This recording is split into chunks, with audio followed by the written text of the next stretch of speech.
they usually they can get it from all types of different disorders, but some of the symptoms that you'll have with malnutrition is fatigue, dizziness, weight loss.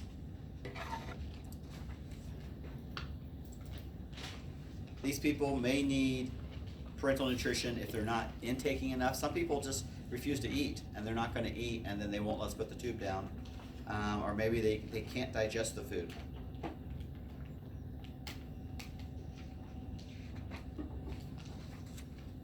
It'll be a big white bag of fluid.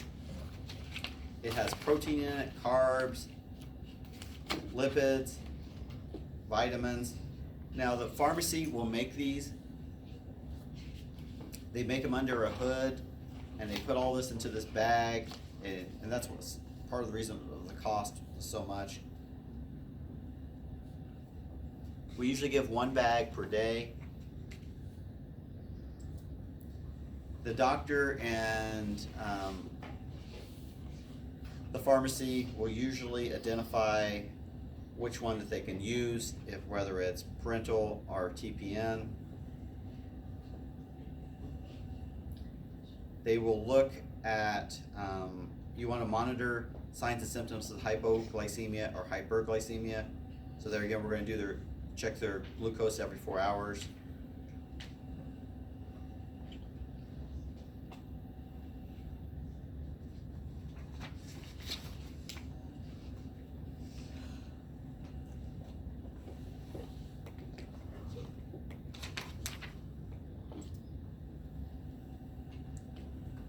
Some of the problems that they can have is a pneumothorax. So a lot of these, they will need a central line. They don't put them in through a peripheral line, so they'll put a central line. You can get a pneumothorax, so maybe they're putting a line in their chest and they miss the vein and they poke a hole in their lung. I've actually been in with some doctors, some of the best doctors we have, and have actually done that. You can have a clotted or displaced catheter. So maybe the pump gets turned off or the line gets pulled out. Sepsis, so increased sugar levels are a perfect medium for bacteria growth. So whenever someone has higher sugar, they are prone for developing infection. Hyperglycemia, so they're intolerant to the glucose.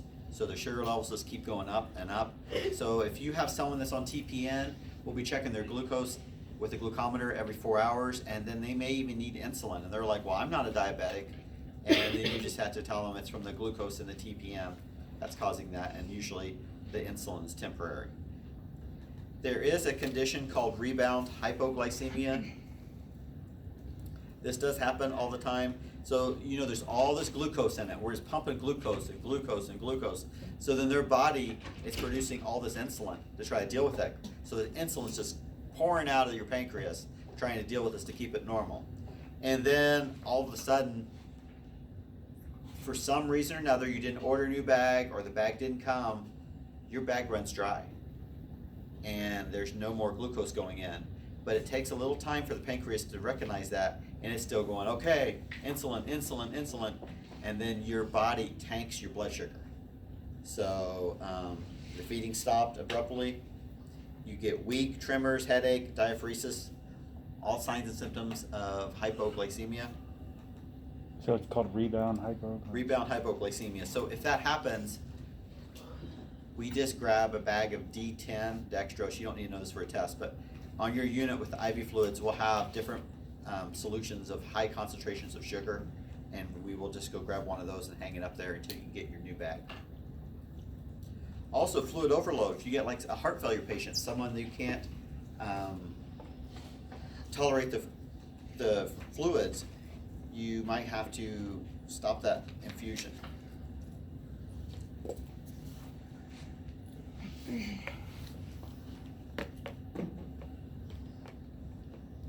So you want to look at your IV site. You want to make sure that your dressings have a good sterile dressing on them and that they're not infected. Wear a mask when changing your dressing. Well, we all have to wear masks all the time.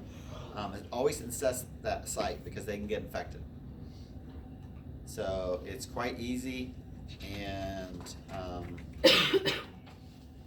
you want to make sure that you're using basically a pump. It calculates the rate. This is where I was talking about the D10, and that's for the rebound hypoglycemia. These people need adequate INO, a daily weight, and glucose disorder. Okay.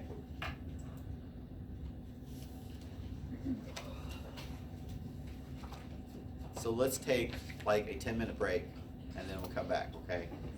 And then we're more than halfway done.